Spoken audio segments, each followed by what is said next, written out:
Ya, salam jumpa pemirsa. Senang sekali saya Zeno bisa bersama Anda kembali dalam Info Sehat TVRI Stasiun Sulawesi Utara. Dan mudah-mudahan Anda di rumah dalam keadaan sehat dan tetap semangat.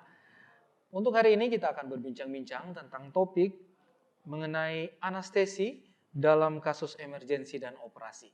Dan untuk itu telah hadir narasumber yang sangat kapabel untuk berbicara tentang hal ini. Saya akan memperkenalkan, beliau adalah yang pertama, Dr. Donald Doda, MKes, spesialis anestesi.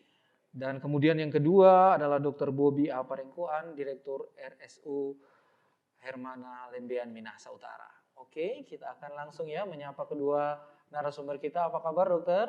Sangat Sehat? semangat, sangat sehat. Ya. Oke, dokter Donald. Ya, puji Tuhan. Luar biasa, sehat selalu. Ya, dokter Donald juga kita tahu sering juga melaksanakan tugas di kepulauan juga ya.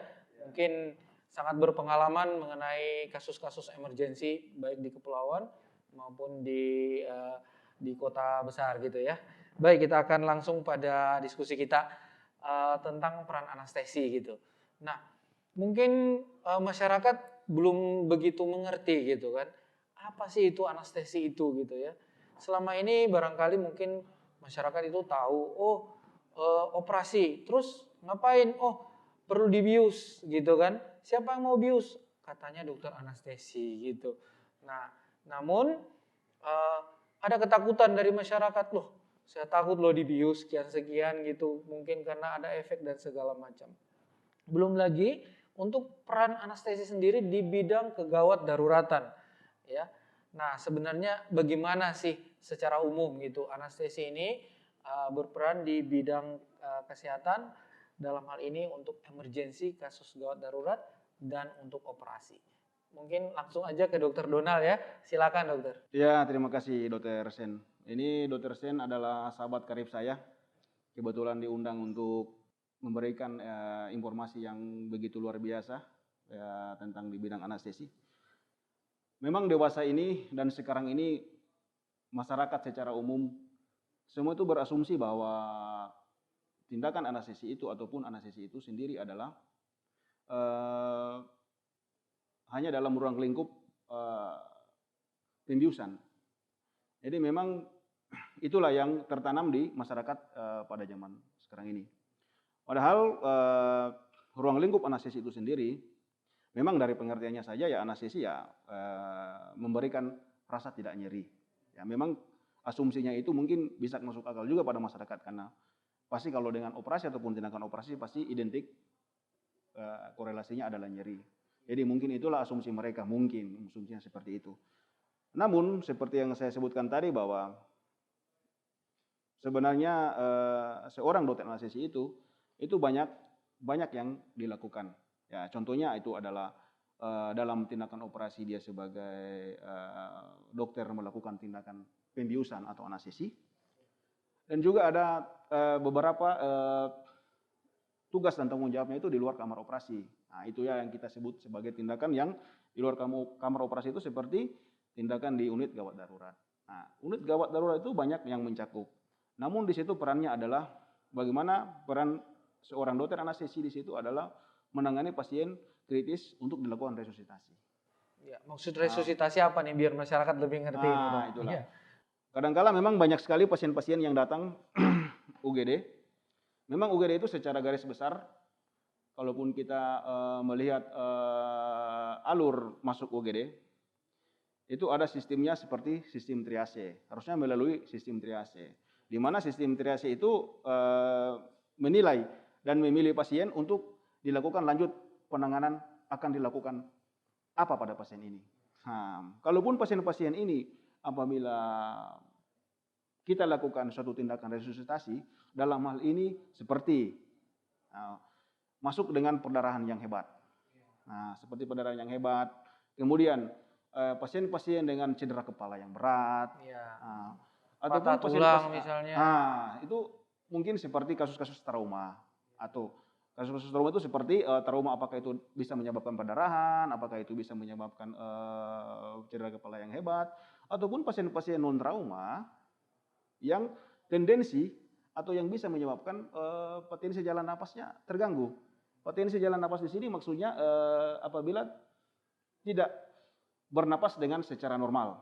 Secara normal itu seperti respirasi rate-nya 14 sampai 16 kali, kemudian napasnya napas torako abdominal. Dada dan perut maksudnya dok ya. Ya. Napasnya adalah napas dada, bukan napas perut, ya.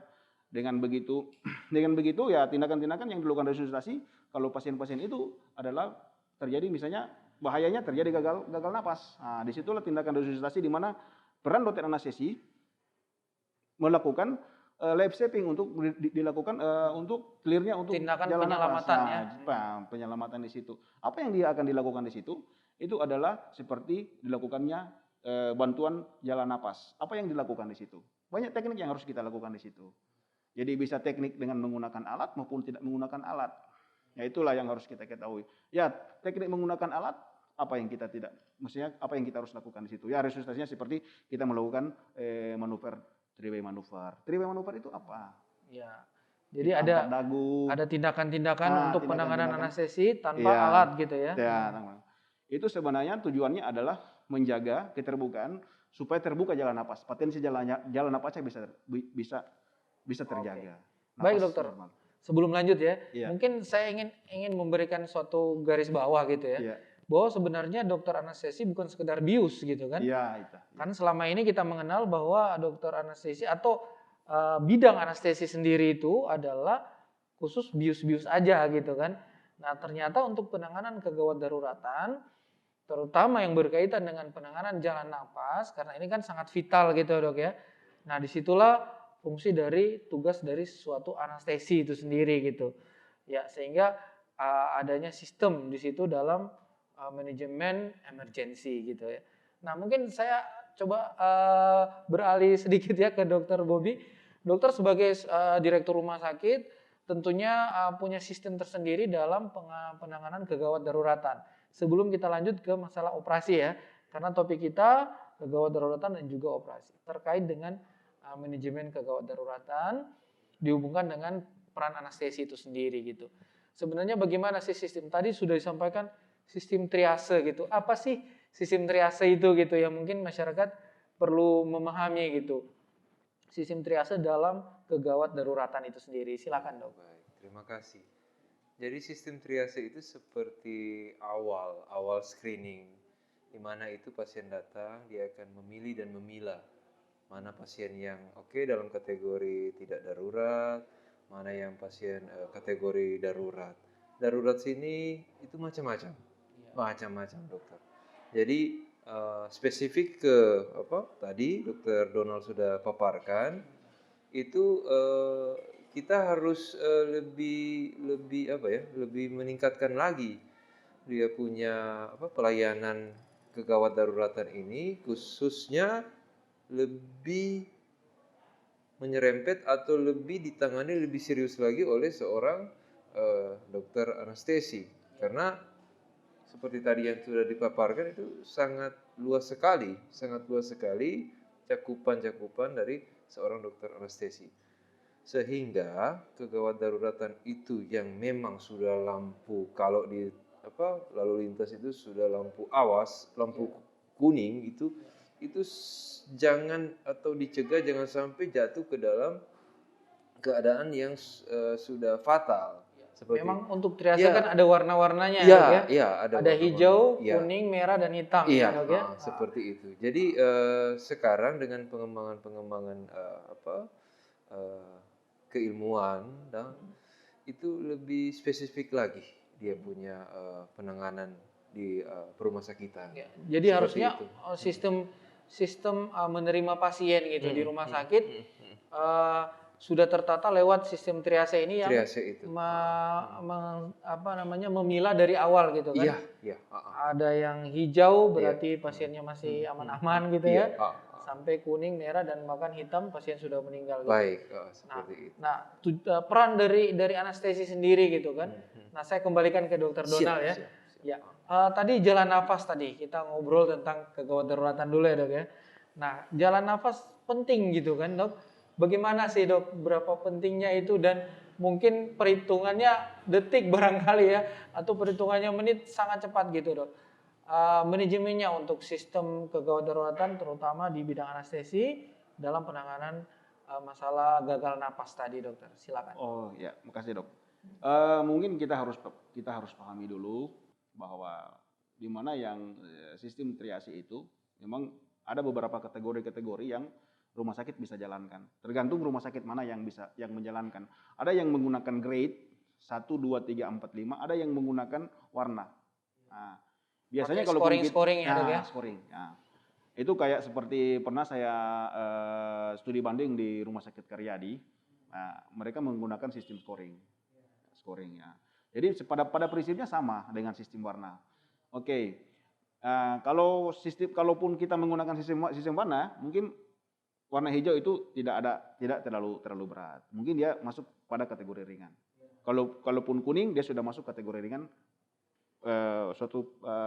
yang ringan, masuk pada kategori ringan sedang. Nah, kalau masuk pada kategori merah mungkin dia yang akan dibilang lebih berat. Disitulah darurat kita, gitu, dok ya. Yang gawat darurat gitu ya. Jadi di situ kalaupun hitam kan ya itu kan sudah tidak lagi kita harus lakukan tindakan resusitasi. Nah, tapi harus kita pahami dulu bahwa tindakan dokter anestesi di sini adalah melakukan resusitasi. Nah, resusitasi itu banyak.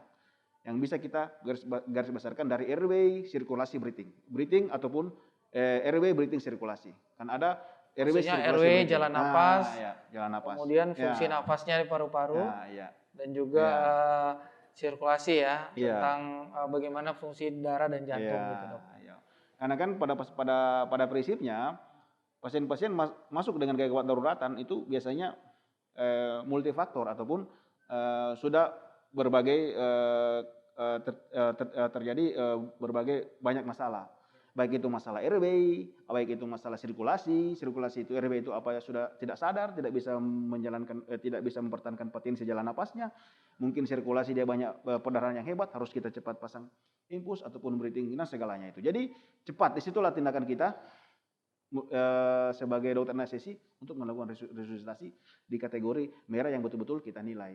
Namun di situ juga harus kita nilai apakah ini bisa untuk dilakukan resusitasi ini bisa mengancam bisa memperbaiki atau memang walaupun kita melakukan tindakan sudah tidak bisa lagi diperbaiki. Mungkin itulah yang kita harus pilih bahwa mungkin kita yang lebih mendahulukan itu yang mungkin kemungkinan yang besar masih bisa diselamatkan. Masih bisa diselamatkan. Ya. Mungkin barangkali ini juga akan berkaitan dengan dalam tanda kutip etika gitu ya. Ketika masyarakat datang dengan membawa pasien gitu ya. Kemudian datang lagi pasien yang lain gitu. Nah, di situ kan ada semacam penilaian gitu ya ke masyarakat. Loh, saya kan duluan, kenapa dia yang ditangani duluan gitu ya. Nah, mungkin itu bagian dari sistem manajemen emergensi di situ gitu ya. Ya, mungkin silakan Dokter Bobby barangkali menanggapi hal ini, nanti akan disambung Dokter Donald. Itu yang sering kali yang terjadi permasalahan di rumah sakitan pada umumnya. Jadi kadang meminta saya yang prioritas loh gitu kan. Belum lagi dulu, masalah sosial gitu ya. ya. Anaknya anggota dewan lah, anaknya gubernur dan sebagainya. Sementara penanganan emergensi ini sangat kompleks gitu. Silakan, Dok. Jadi itu. Jadi profesionalitas di dalam rumah sakitan itu semakin hari semakin dituntut. Gitu. Baik dari segi dia punya keilmuan maupun dia punya spesifikasi tertentu yang dia miliki. Jadi dengan ada kehadiran pelayanan peran dari seorang dokter anestesi yang lebih lebih melebarkan dia punya jangkauan pelayanan itu, contohnya di UGD atau unit gawat darurat, itu bisa memberikan semacam jaminan kualitas informasi yang lebih terbuka, lebih spesifik, dapat dipertanggungjawabkan dan sebagainya. Seperti itu. Sehingga alasan-alasan, iya Ibu, karena si Bapak ini lebih darurat atau lebih gawat dari Ibu, itu lebih masuk daripada bukan menyepelekan atau merendahkan profesi dokter yang lain, tetapi itu yang lebih nantinya kalau sampai misalnya ke ranah hukum dan sebagainya, itu lebih kuat dia punya sama-sama terlindungi gitu, Dok ya. Ya, sama-sama terlindungi. Baik dokter, sebelum lanjut ke Dokter Donald, mungkin kita akan jeda sejenak ya Baik. untuk pariwara berikut. Dan pemirsa jangan kemana-mana, setelah pesan-pesan berikut ini kami akan kembali lagi dengan diskusi kita di Info Sehat TVRI.